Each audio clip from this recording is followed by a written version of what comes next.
366 days a year, and this is our part one of our Q&A, Ask Me Anything, where you can ask me anything related to history, social studies, and the like for the next hour or so. So if you have a question regarding social studies, a ying that you've always wanted to ask regarding the humanities or something like that, please ask me.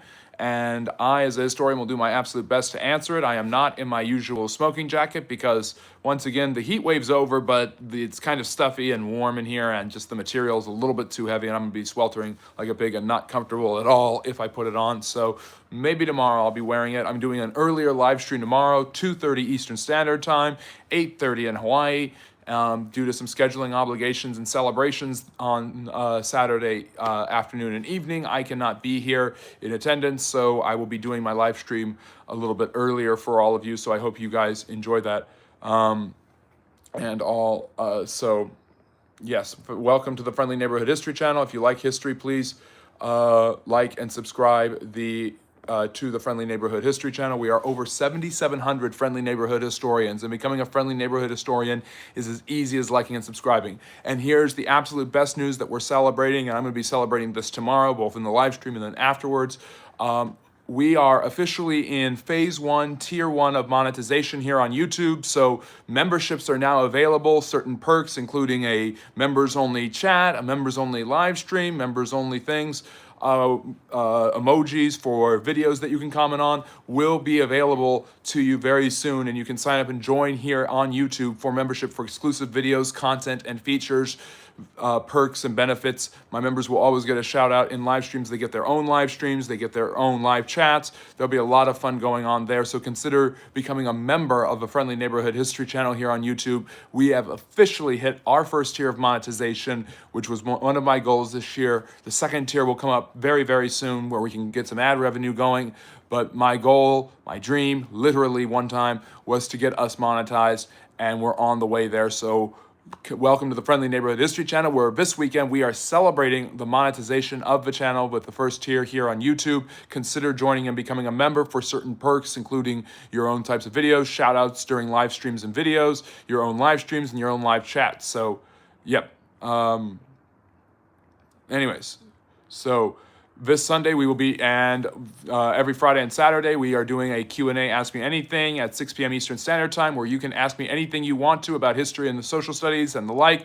So consider liking and subscribing if you enjoy history, listening to the sound of my voice as I talk about historical topics, dropping a topic or a comment or a question in the chat, giving any feedback you'd like, and welcome to the Friendly Neighborhood History channel. This Sunday, we will be doing our live stream lecture at 4 p.m. Eastern Standard Time, where I will be discussing the impact of the Reformation, a topic recommended by my moderator, Harsonet. Harsonet and Harry are holding down the chat, where hopefully they will put the social media handles, including my X, Instagram, Facebook, all of that stuff, and the like. So let me move my light here so I can get to the comments better. So for the next hour or so, I'll be answering all your questions related to history, social studies, and the like. Gaihan is asking, official first summer live Q&A.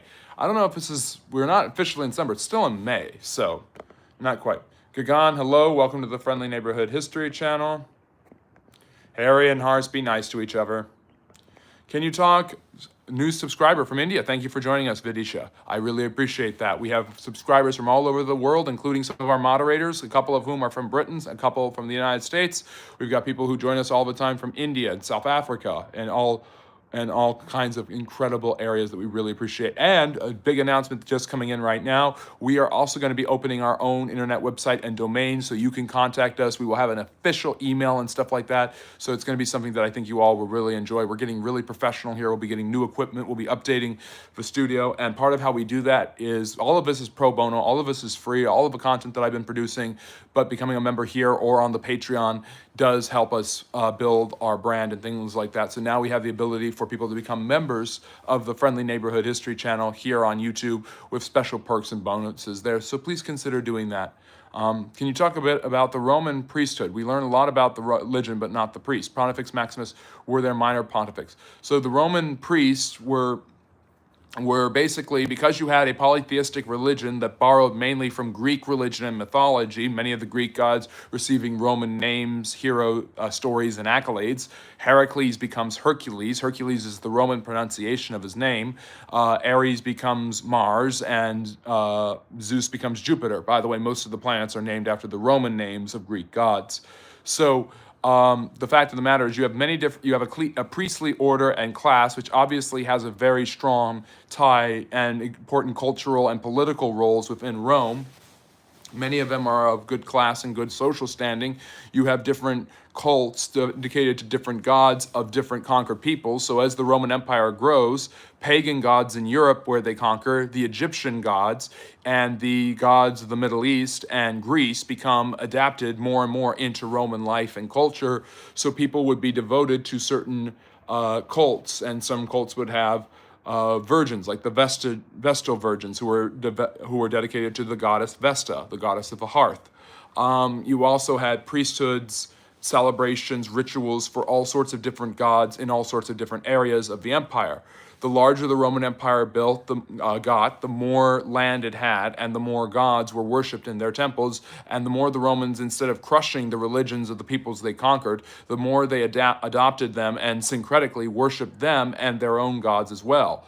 As the emperors came into power more and more, they would either make their predecessors God, or later on make their predecessors and themselves gods, meaning they would be worshipped. So there was the cult of different emperor worships that developed. So priesthood was obviously an extraordinarily important part of that Roman religious structure and life that, of course, was eventually superseded and eventually outlawed by the rise of Christianity in the 4th century. So, can you get a Myrtle on the channel for free? Nope, you got to join. I don't know if I can give memberships for free. I can look at it, but I'm not promising anything.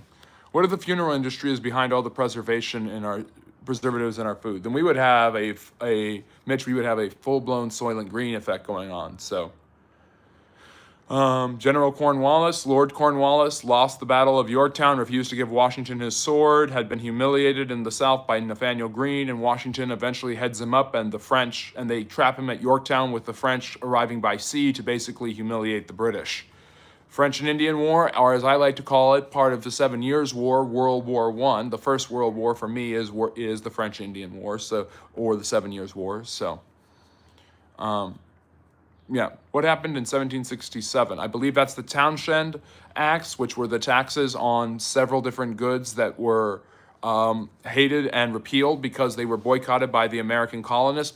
The only one the British refused to repeal was the tax on tea. And I'm an American. I don't say exactly where I'm from in America. Yes, Myra Via, you get shout-outs, you get the ability for your shout-outs in videos and live streams, you get your members-only live stream, you get your members-only chat, you get perks and ability to have certain emojis during commentary and when you comment on videos and stuff like that. And Forum Warren, I've been called a professor, but I'm not necessarily one.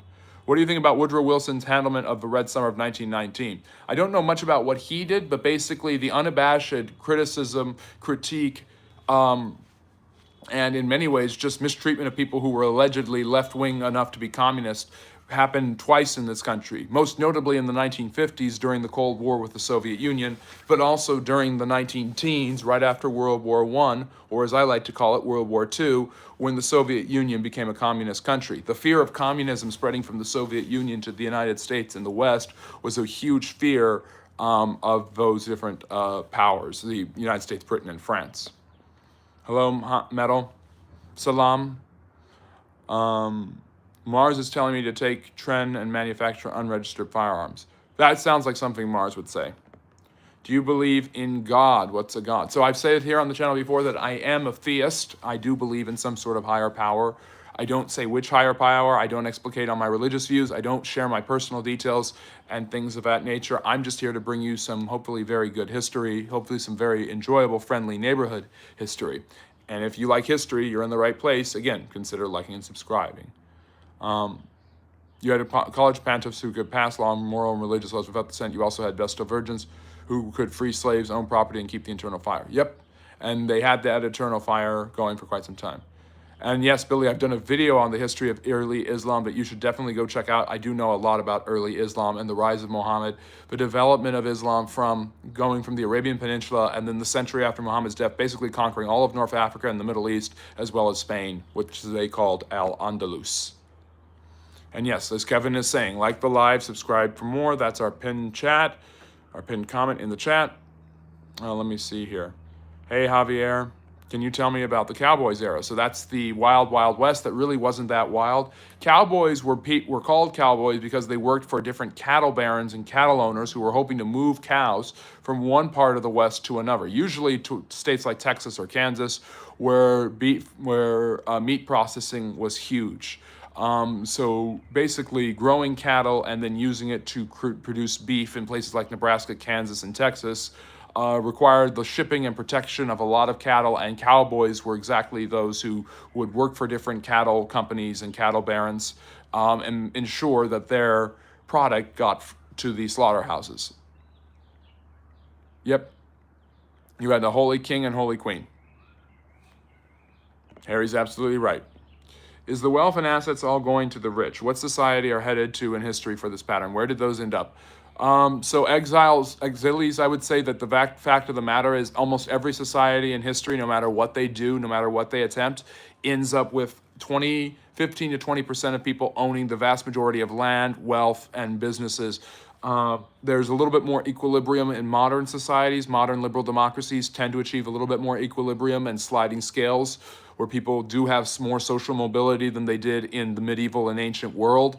But the fact of the matter is, throughout all of history, no matter what the society is, the rich do amass a huge amount of wealth and use it to protect themselves militarily, politically, religiously, culturally, however they need to. Do you visit religious sites? Yes, absolutely. History is history friendly or not?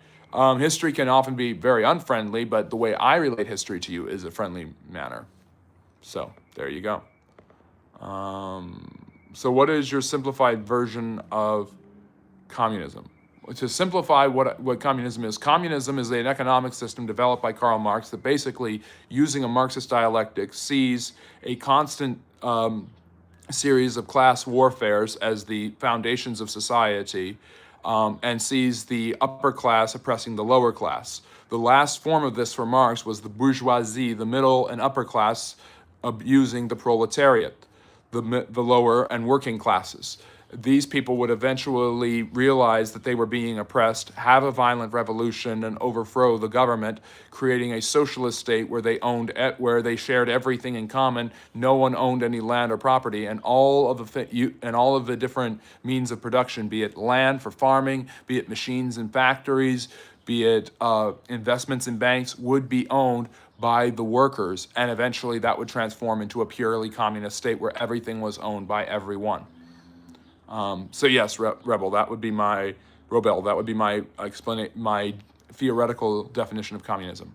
Harris is asking what the robber barons were. Robber barons was a term applied to extremely wealthy businessmen, inventors, and corporate tycoons who created a series of monopolies and trusts where they basically owned either the entire production of a product or all of the different companies that would produce all of the important goods relative to that product. So there were trusts for oil production and petroleum. There were trusts related to trains, monopolies on trains and things like that. Andrew Carnegie had a monopoly on the production of steel, which was extremely important in the Industrial Revolution in the late 19th century.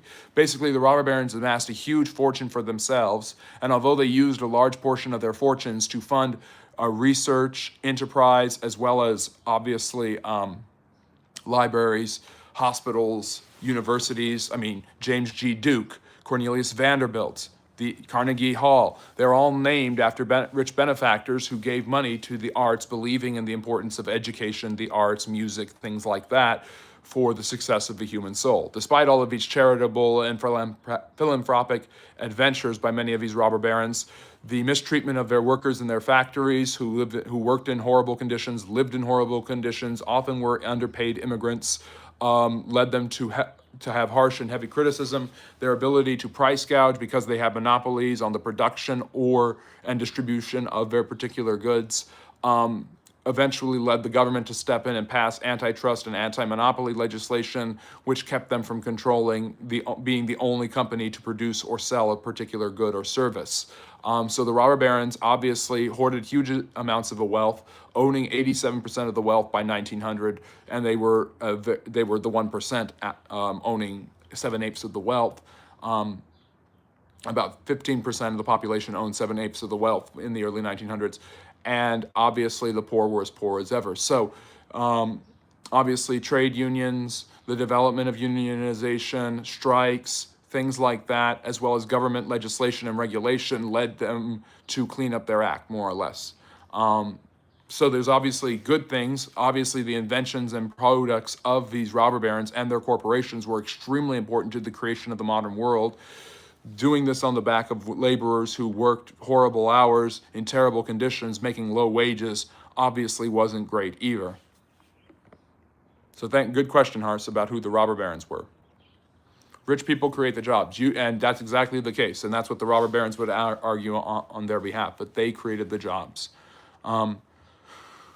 Doctor Who What Where can explain the results of the United States losing their AAA credit rating today. It's because the inflation, the value of the dollar, the reliance on the dollar impacts the American economy. It basically is saying that the American dollar and is not as reliable as a currency standard as it has been for decades now, which could threaten the U.S. dollar being the global reserve currency and all of that stuff. Can the government create jobs? As you always hear conservatives say, the government doesn't create jobs. Businesses do, but government does create jobs. Governments require jobs and the functionality of jobs, and the way the government does create jobs is by expanding the bureaucracy. What conservatives are usually arguing there, Harry, is that government does not create products and services that people need, and those products and services have to be produced or delivered by somebody, and those are created by the private class, the private sector. Aziz, I don't know my IQ, but I would hope it's high. Do you think we could ever get back to ancient absolute democracy? I mean, Switzerland is very close to it, but it's not quite there. Absolute democracy is almost impossible. Absolute democracy is the two wolves vote to eat the sheep, and the sheep has nothing to defend itself. When you've got majority rules or you've got direct democracy, every single person has to agree or at least vote. It's hard to get that way. Well, that's universal franchise, so. Did immigration play a negative part in ancient Rome? I've heard this before. So exiles, what you're talking about is that in the last couple centuries, as the Roman Empire suffered from some issues that the modern world, particularly the modern Western world, seems to be suffering from. One, low natal rates, low birth rates in the Roman Empire. The native Roman population continued to decrease as the empire became more corrupt, the government became more affluent. Rapid inflation and devaluing of the currency was another way that the Roman Empire declined. The creation of a state that would consistently give people bread and circuses, basically providing them entertainment and food and a welfare dole. As long as they were consistently loyal, they could be and not think for themselves. They were given things from the state. Those are things that are criticized. The problem with migration in the Roman Empire is the Roman Empire, as its birth rates declined and as its population and wealth declined, relied more and more so on different Western barbarians who had formerly been their opponents. The Visigoths, the Ostrogoths, the Lombards, the Franks, the Gauls, the Britons. They relied on these different groups to serve in their armies. So they would give them areas in their empire to live in and farm in, and then they would fight in their armies. The currency was so devalued, however, and debased that they could never pay these armies adequately, and this would lead to invasions by these armies, invasions by more barbarians, and rebellions. So the problem with the migration into the Roman Empire was relying on their military forces being barbarian mercenaries fighting other barbarians, and these barbarians would turn against them if they were not paid properly, which was commonly the case. This was the case with Alaric the Visigoth, who destroyed Rome in 410, or sacked it because he was not being paid and his men were starving to death. So great question. Harry, do you know what is nuts? The average Brit, 1900, has 2 times welfare than any European on average, but the average lived in poverty. That makes sense to me. And you look at look at the United States and Canada. Canadians make 3/5 of what an American makes on average. Name of my channel, hello. Abu, hello. Is communism compatible with capitalism? The reason communism is not compatible with communism and is indeed its antithesis is because communism does not allow private property, private manufacturing, or private ownership. Capitalism necessitates these things. Interestingly enough, capitalism was first called capitalism by Marx and his followers. Free market, or whatever you want to call it, is a more traditional term for it. Capitalism is a term used to deride it. Every system, every economic system relies on capital, cash, money, in order to survive. I'm from America. I'm not going to say exactly where. Well, hello, Woa. Great to see you again. Yeah. It's interesting, Doctor Who, What, Where. Some presidents spend most of their presidency blaming the previous administrations. Every president does it. How long will that continue? That's the big question with Trump. I mean, Switzerland's people can veto their government actions and pass their own laws without the government having any say. Yeah, so it's a libertarian society, basically. The government has almost no power. People can give me donations by becoming members here. I've gotten donations through membership on Patreon. I don't have a donation button on my channel. I should get a PayPal set up where you guys can donate. I do all of this pro bono, all of this free, but now that we've hit a tier rung of monetization, which is awesome because you guys watched my channel and paid attention to it, and I really appreciate all of you for doing that. We can accept memberships, and by accepting memberships, we can get money from YouTube from you guys. So I appreciate that, but you certainly don't have to. And maybe I need to set up the PayPal. So my hope is to get better equipment, to get better editing software, to get all sorts of things to do, only make the channel better and better and more informative. I'm doing a really interesting video after this for my usual Friday video. I have videos that drop every Monday and Friday, usually at 8 o'clock Eastern Standard Time. This one's going to take me a while because I'm doing a screencast where I actually react to my own hot take videos, which are 15-second shorts, which I do almost every day, where I give a hot take on a historical issue. I don't usually go into a lot of detail because they're only 15 seconds. Tonight, I want to go into a lot of detail with it, so I'm going to take 10 of them and explain them. Dinah, you cannot, I'm just now seeing you for the first time, but welcome to the channel. What is the incentive of the European Union? What do member states gain? Why not just create a unified states of Europe? And what's that with a shared currency? Isn't that risky? The whole hope is to standardize trade, economic cooperation, political cooperation, make sure that all of Europe is on the same page for mutual growth and prosperity. A realization of the 20th century is working together, especially through free trade, means you can have multiple winners, not one winner and one loser. So the hope of the European Union is to create a societies that are interconnected, interdependent, and all are getting better at a similar rate. So, okay, Redmond is saying that's an interesting nickname. Vlogs is that, hey, no. Vlogs is asking, did Jesus ever exist IRL? Yes, Jesus did definitely exist IRL. This is not, you do not have to be religious to think that. A lot of people who are historians who are not religious admit that Jesus existed. The evidence is overwhelming from both secular, Roman, Jewish, and Christian sources. Jesus existed. The attestations of the existence of Jesus come from about 20 to 30 years after he supposedly died and rose again. The attestations of the existence of Muhammad come from decades after his death. The attestations of the existence of Buddha come from centuries after his death. And the hadiths, the biographies of Muhammad and the commentaries therein come from centuries later. So Islam itself does not have, so I'm not trying to critique Islam, but religious leaders throughout history have had scant evidence for their existence, especially you go more ancient into history, that's what you're going to find. But Jesus actually has a surprising amount of cooperation to the existence of his life, his death on the cross, his teachings, and his believers thinking that he rose from the dead. I mean, the government does have power, but they have to have the consent of the people. The only thing the people cannot do is veto tax legislation. It's funny that they can't veto tax legislation of all things, because that's the one thing they would always veto. I don't think Jesus is buried in Kashmir. Is America kind of like the Roman Empire since we have so many military bases throughout the world, and why are we allowed to do this?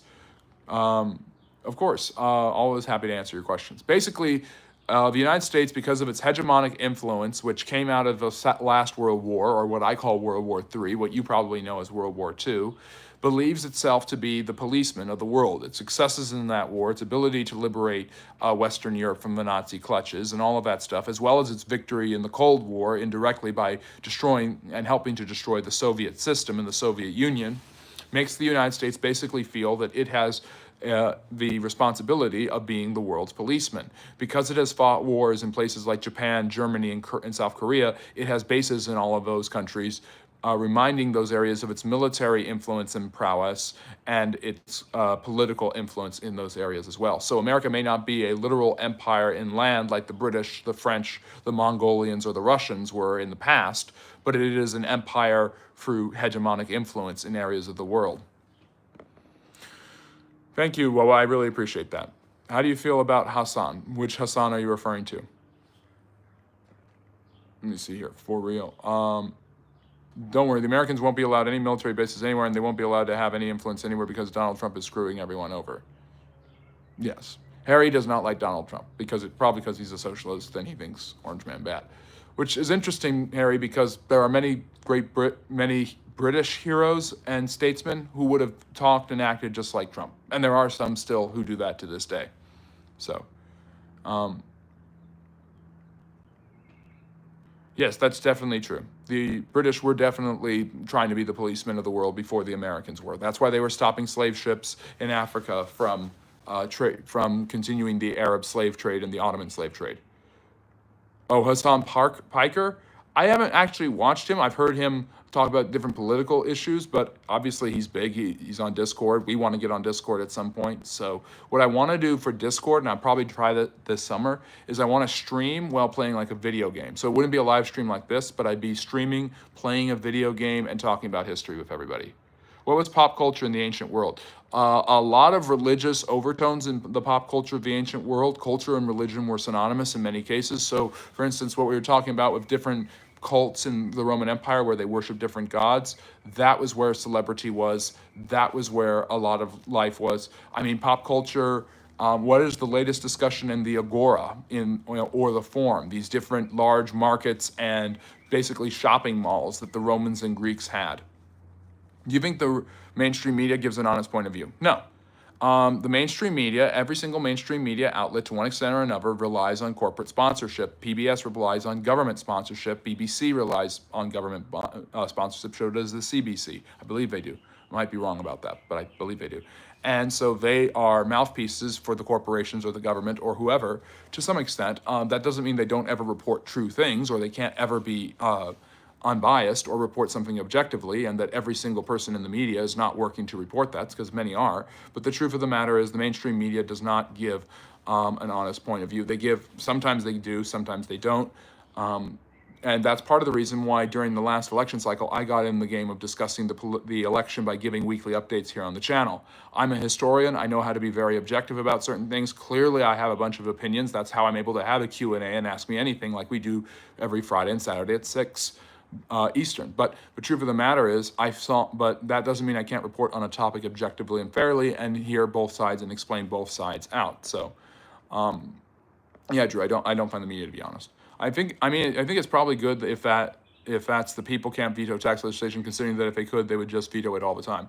Many countries did not rely on a national tax before the 1900s. So, Food Stamp Friday, I did not know that's what they called it. You have not watched mainstream since 2020. There's a lot of people who have lost all faith in the mainstream media, either through their political biases, because the mainstream media in the United States generally tends to lean liberal, or because of COVID and the changing narratives there. So, yeah, Mark, I agree with you. People who don't watch TV don't. Let me see. It's like they passed a law saying their government is not allowed to allow nuclear power plants or foreign militaries permanently in Switzerland. Interesting. How would they veto it? If one person says no, the whole law is forfeit, even though everybody else, that doesn't seem fair or reasonable to me. That's the power of too much power for an individual. It would have to be like a majority, a referendum, 2/3, something like that to veto government action. So if it's a simple majority or something like that, that's fine. But if it's like only a handful or a minority of individuals vetoing a particular rule, then that doesn't work for me. or doesn't seem to make sense. Yeah. So, anyways. But you see, 100,000 signatures in the United States, that just creates a proposition. That creates a referendum. That's not an automatic veto. That means people are willing to vote for an automatic veto. So that's still too slim of a population size. What about a nationwide proposal to abolish the IRS? I mean, if Trump does that, he might get elected to a third term just on popularity alone. Can you explain the history of India and Pakistan? I'm trying to understand why there's fighting. There's actually no fighting right now, but hopefully that stays the case. But why there was fighting, India and Pakistan in 1947 were divided by the British. The British had controlled all of the Indian subcontinent. They decided to let the Muslim majority area become West and East Pakistan, and the Hindu majority area become India itself, India proper. In 1971, East Pakistan split up from West Pakistan and became Bangladesh. And there you have it. And because of the tensions that have existed for centuries between Muslims and Hindus and different tribes in the Indian subcontinent, and because of the partitioning by the British, you have India and Pakistan constantly fighting. Yeah, I heard that. The big, beautiful bill did not go through. Can you, let me see. We'll do that, Mark, as soon as we get that ban on weapons. Interesting.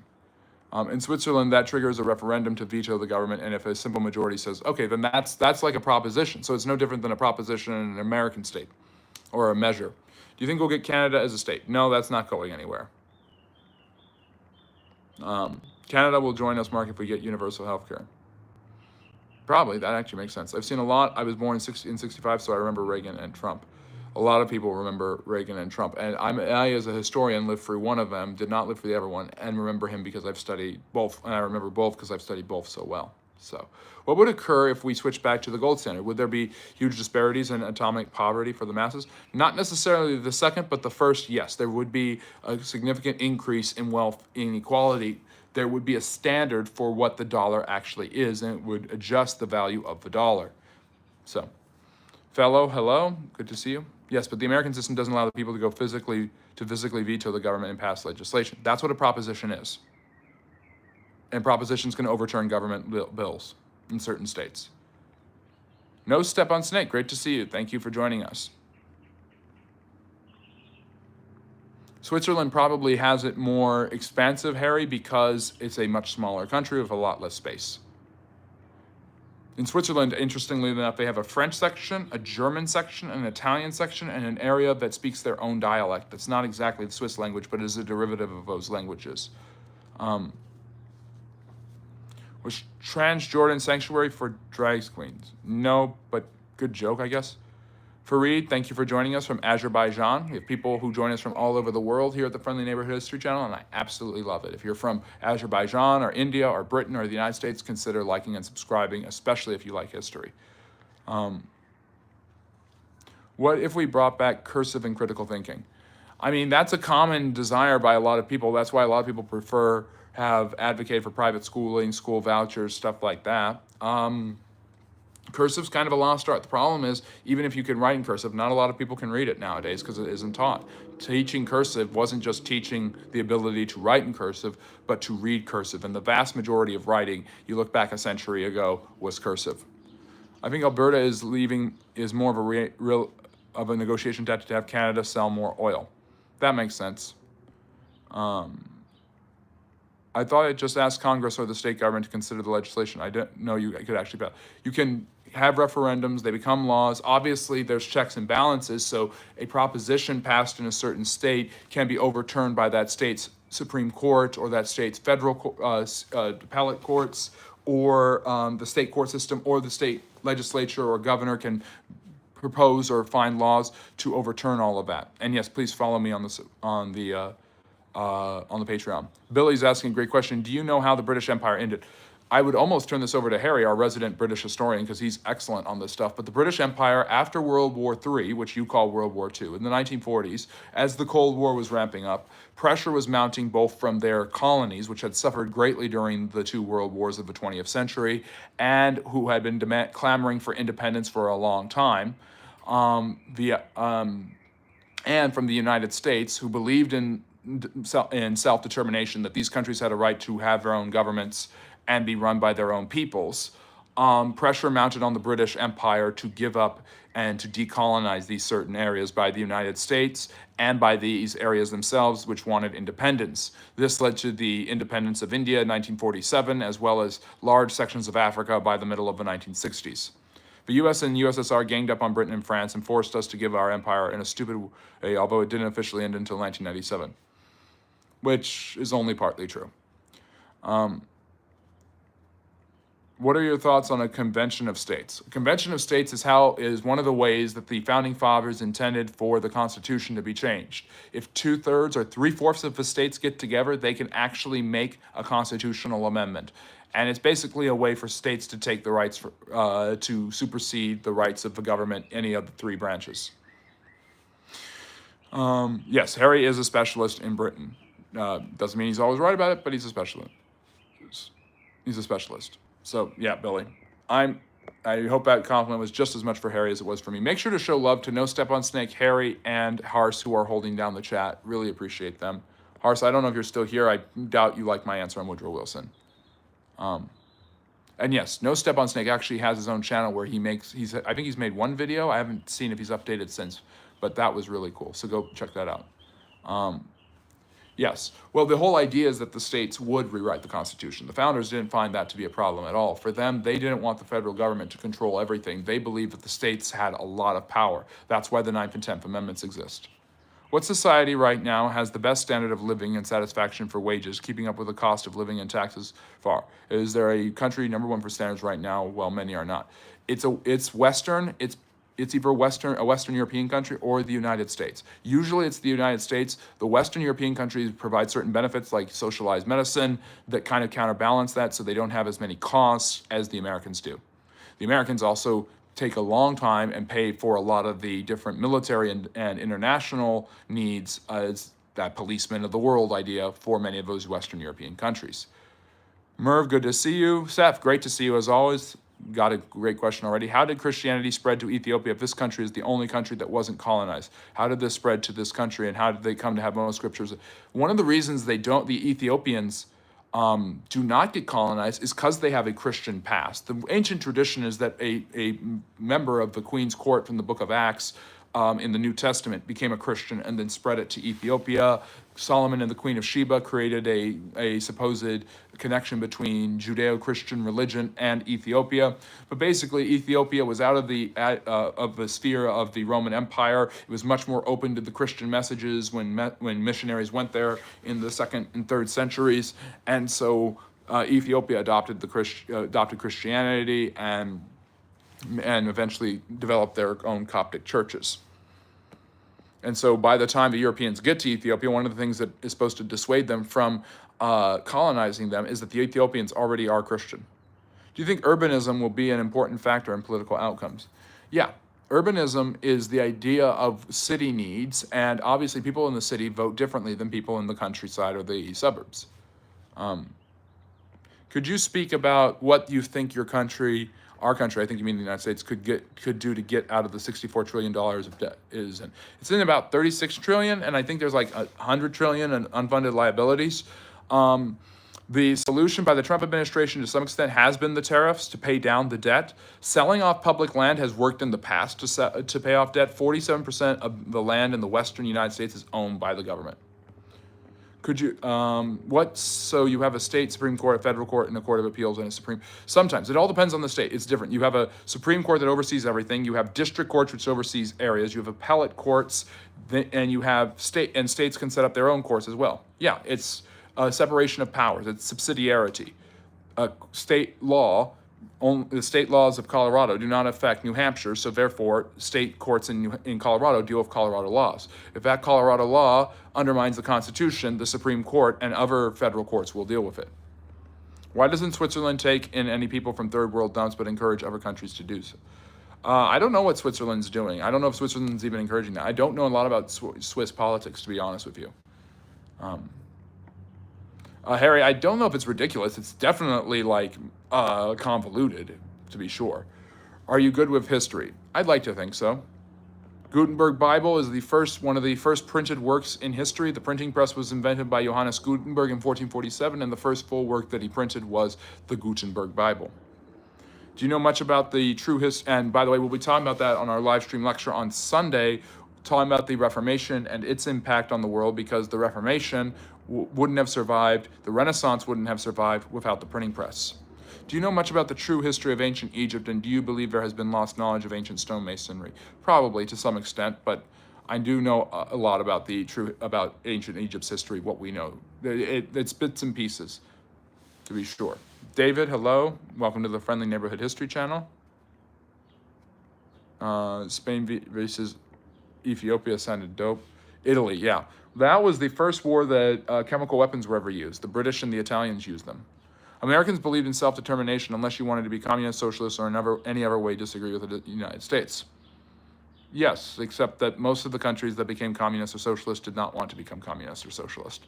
At least if you determine self-determination to be democratically elected governments, a lot of the communist governments are not. And yes, the United States did violate that principle in plenty of cases, like in Nicaragua, when a communist government was elected, or Vietnam. But the Soviet Union, China, communism very rarely rises to power in a democratic fashion. Why did nobody attack Switzerland? Switzerland is really hard to attack because of the Alps.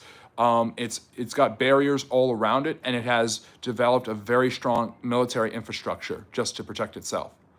I don't see us returning to that, the gold standard, although it might be financially expedient.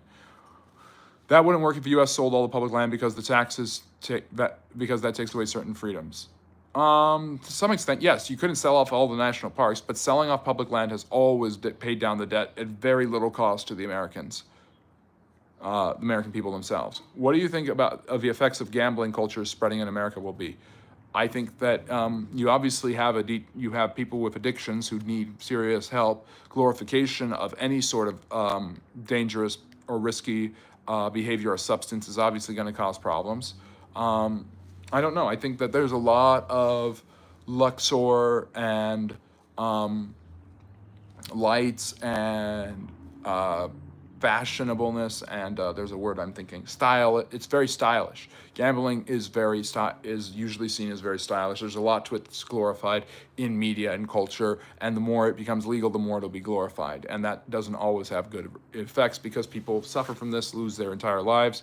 Gambling, unlike other addictive substances, has the risk of you gaining a lot of money. Alcohol doesn't really have that. So let me see here. One thing I've never understood is how you have federal, state law, and then councils and local authorities can also pass laws. So the way it's called subsidiarity. That's the way it works, Harry. Basically, the federal government makes a law. That law, it applies to all the states. The state makes a law that applies to the state and all the areas in that state, counties, boroughs, parishes, whatever. A city makes a law that applies to everyone in the city.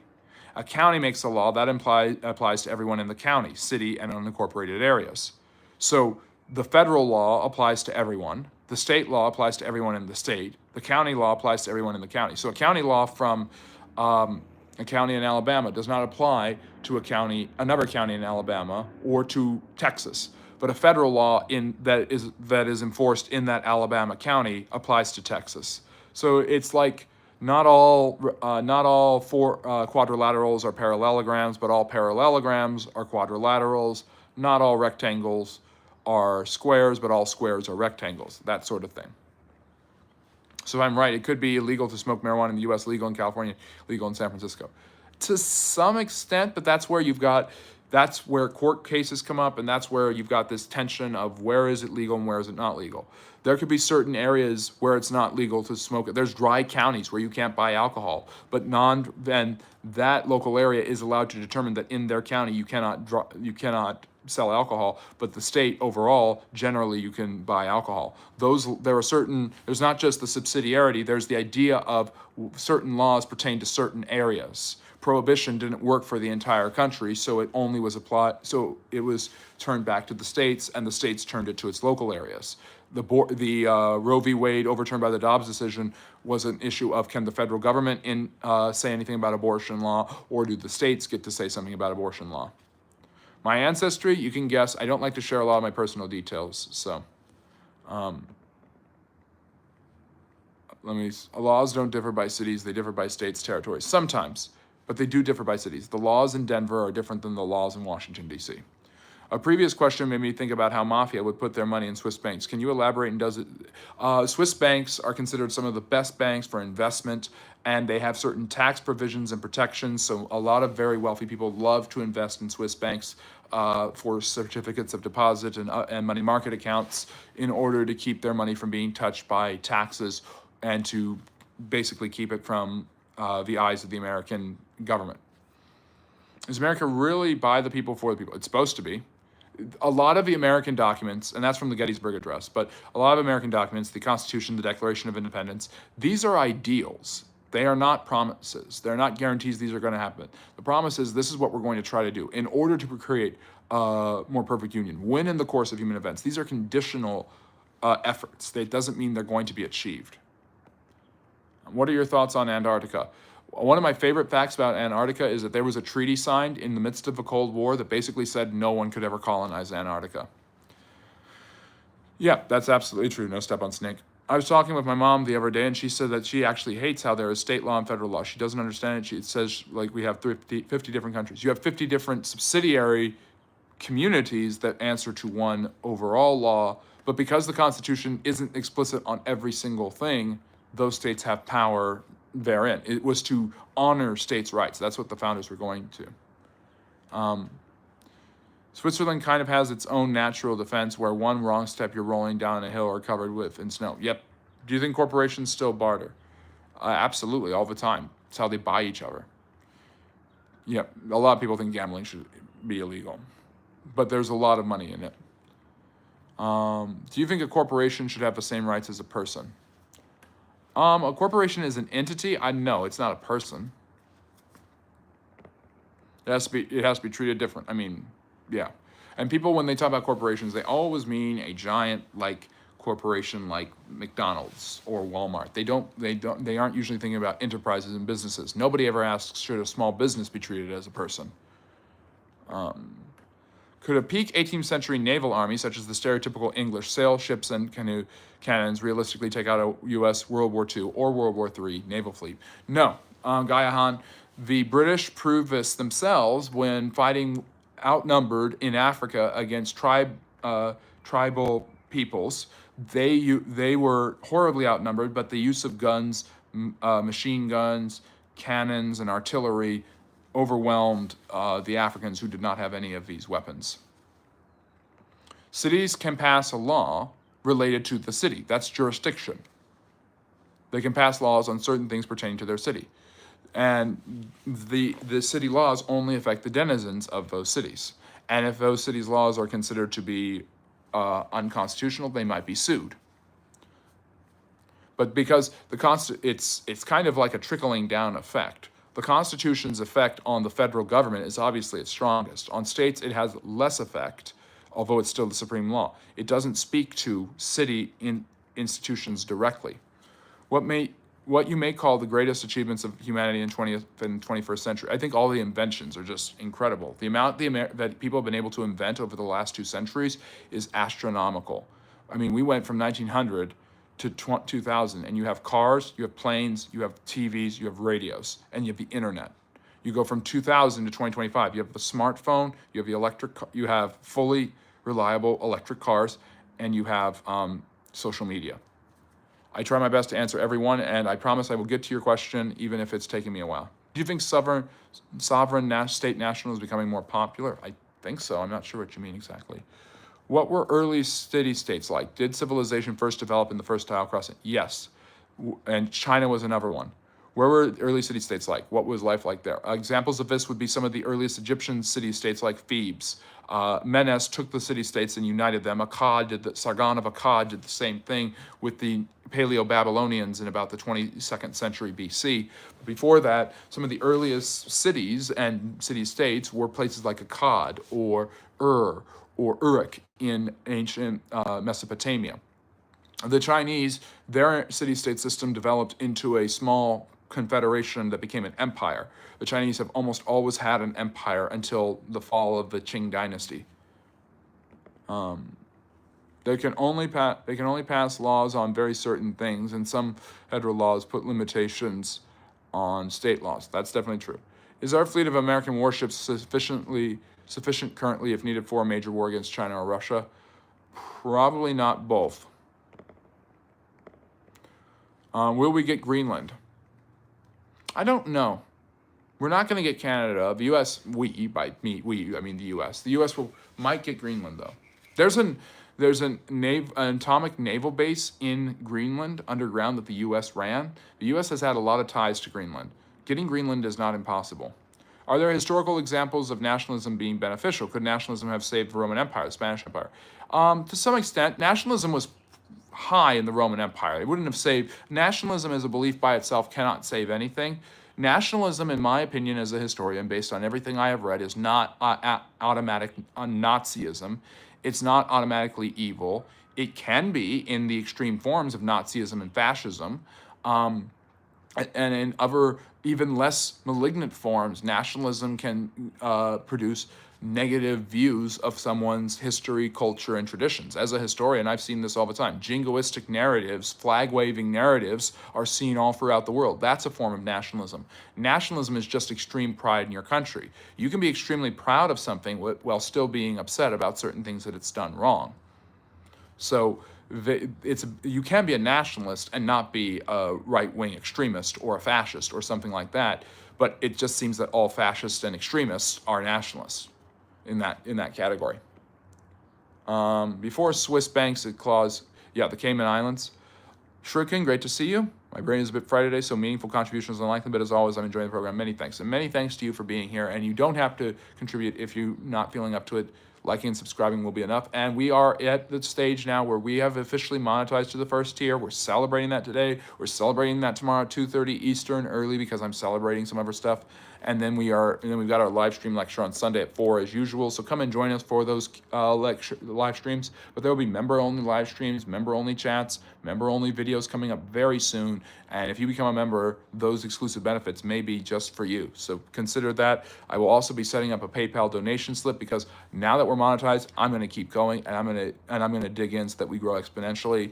We're going to be better equipment, better lighting, better everything that we need. And we're going to be experimenting with different videos and different forms and software and stuff like that. Ancestry is personal details. My guess is you're Native American. Interesting. Yes. No. I'm not going to say. So can the federal government override any of them anyway? If it deems it unconstitutional through a court system or through legislation or through a proposition, then yes, Harry. What is it I hear of Trump renaming the D.C. to District of America? That sounds like something he would do. Is it true that before the Civil War, the states of America operated more like states as in countries, and only after the Civil War did the idea of federalism? No. And that was Lincoln's argument. You're not an independent nation. It's a little bit, there was definitely less of a connection between federal government and state, but the federal government proved that it was willing to do anything to keep the union together. It's like in the UK, we have Westminster, but usually its laws only apply in England unless they have specific permission from Scotland, Wales, and Northern Ireland. So there's subsidiarity in England, and obviously that makes sense because you got Great Britain and then the UK. Should they teach LLC and protecting assets in public schools? I think so. I think that's part of economics. It's better for a corporation to be a person. Makes it easier to hold accountable and sue like you'd sue any other person. That's fair too, T.I. So I promise you I'm trying to catch up to the chat. I might have to speed up. We're almost at an hour. Thanks everybody for joining us, by the way. So in the UK, there isn't federal law. It's more agreed law. Yeah, different parts of the entire nation. Do you think cocaine should be considered an enterprise? It racks in hundreds of billions of dollars a year. Yes, more of a racket than an enterprise. Was King Egbert real, or was that just in Vikings? Did he really combine Mercia? Yes, he did. Egbert was his name. He's considered the first English king, sometimes. Did you hear that Al Capone wanted and started to build casinos out here in Hawaii? Then his plan came to a halt because there's no gambling allowed in Hawaii? Wouldn't be surprised at all. What do you think about, I've heard that, I think sometimes. What do you think about Tartaria and the mud floor? I don't know a lot about it, so you're going to have to remind me what that is, Mark. So there is UK law, English law, Scottish law. Thank you for sharing that, Harry. I appreciate that. See, we're sharing things. Nationalism can be illogical, to be sure. Believing one's country is above others is illogical. I mean, yes, but it's comparison is one of the ways you determine the differences between nations. The way you know that you're not in Canada and you're in France is obviously because there are certain attributes that you, as someone who maybe was raised there or grew up there or moved there, have a right to be. Some of the most nationalistic people are immigrants themselves. Why dragons in Asia is different than dragons in the Western world? Western world dragons are based on depictions of evil and the devil from the Old Testament, the serpent in the Garden of Eden. Eastern dragons are based. Dragons are all throughout different mythologies and religious intonations. Dragons in the Eastern world, there actually are different types of dragons, like kimono dragons in the Eastern world. But the full scale of dragon, they're not too different, but there are some differences. What are some of your hottest historical takes, opinions that are otherwise not that most popular? Stalin was worse than Hitler. And I made this take on YouTube, and that video got taken down, but I'm going to say it right here. The Nazis would have let the Allies go if Britain had surrendered after France did, right away, like went to the table. Totally true. I said that, somehow that got reported and removed. I have no idea. I love being here on YouTube. I love the ability to make money here on YouTube, but I absolutely disagreed with that decision. What are some of my other hot takes? I'm trying to think of them. I have an entire list of them. I've been doing dozens of them. I'm gonna be doing a video right after this where I use screencast and review 10 of my hot takes and give more detail and explanation as to why I think this hot take, or I believe this hot take to be true. So listen to me explain my own historical views with that video that probably won't drop at 8 p.m. Eastern, but will drop soon tonight. So thank you for asking about that guy. And go check that out. I have long form videos every Monday and Friday. Thank you, Inouye affiliate. Always great to see you. Thank you, Kevin. I appreciate that. Will you stay up at 3 a.m. CST to watch the papal inauguration? No, I'll watch YouTube in the morning. Would you prefer if they did a papal coronation as well, or is it outdated? They got rid of the tiara, so I guess it's kind of outdated. Yes. Yes, no step. It's been a long and incredible process. We've been doing these live streams for almost a year now, and it's incredible how much traction they've gotten, and we're over 7,700 friendly neighborhood historians. The goal is 10,000 by the end of the year. We'll get there. I got friends that don't understand why I don't watch the Pope since I'm not Catholic. Fair enough.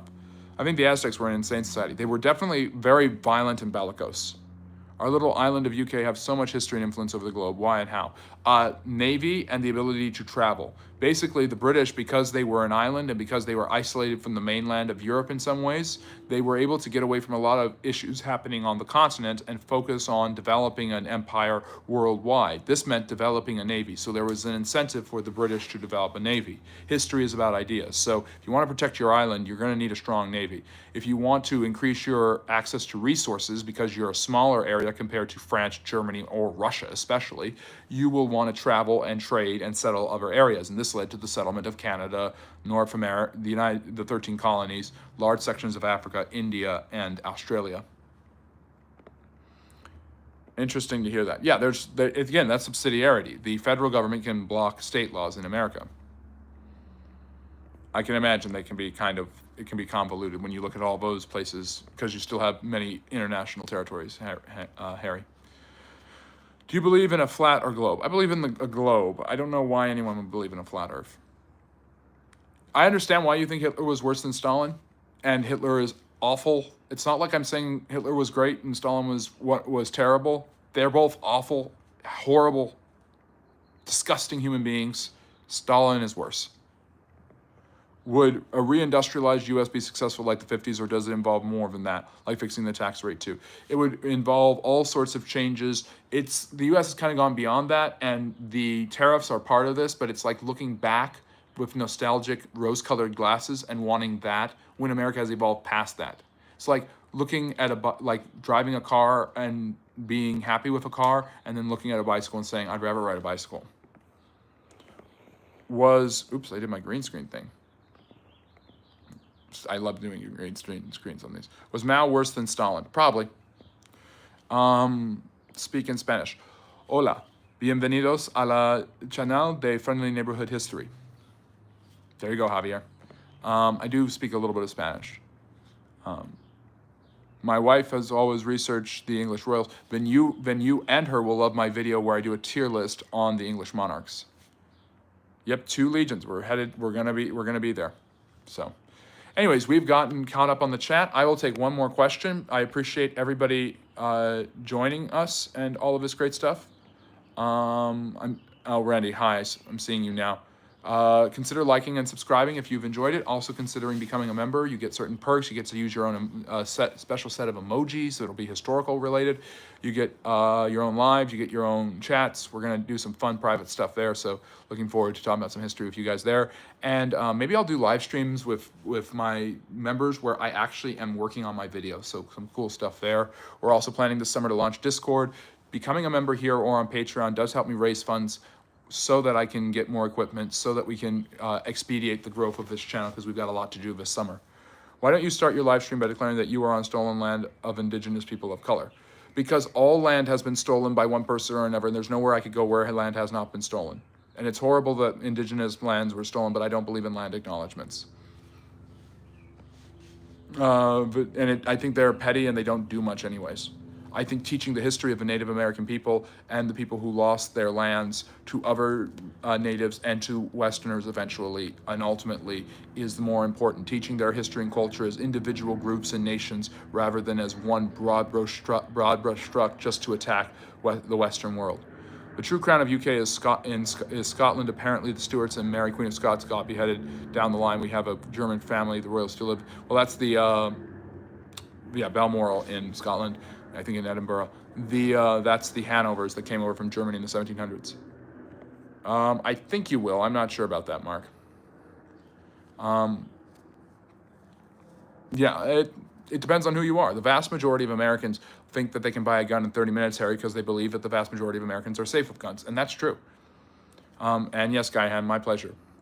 I didn't see your comment. I'm sorry, Seth. It's interesting that it's an American. I didn't think that would happen in my lifetime. Like and subscribe. Are you afraid of knowledge? It's funny. Churchill caused the Bengal famine by diverting resources during their war. Japan and America, Australia, Canada, and New Zealand refusing to help Bengal. Yeah, but it's also the British. And Australia, Canada, New Zealand, you mean the Commonwealth, the British Commonwealth. Interesting. And yes, the Japanese did do that, Harry. But I would say that the main person responsible is the person who oversees the empire that owns India, and that's Winston Churchill and the British. And I like me some Winston Churchill, but everyone needs to know that. Yeah. I look like saying I don't really. It's interesting. I think there's this whole thing of liberal and traditional, and Francis was more liberal, and it looks like Leo's going to be a little more traditional or like a moderate. Francis was a very active pope, made his opinions known. I don't think it's coming, Henry. I think most people are afraid of using their brain to work on hard things now. It's true. Critical thinking. It's easier just to believe what you're told. So fact check what I say. Anyways, thank you so much, everybody, for a really great live stream and everything. Consider joining here or on the Patreon. There's also my social medias, X, Instagram, and Facebook, and my Substack, where you can read my articles. I appreciate all of you joining. Make sure to like and subscribe on your way out. I will see you tomorrow. We're going to be early tomorrow, 2:30 Eastern Standard Time. Take care. Have a great Friday. And remember, love history.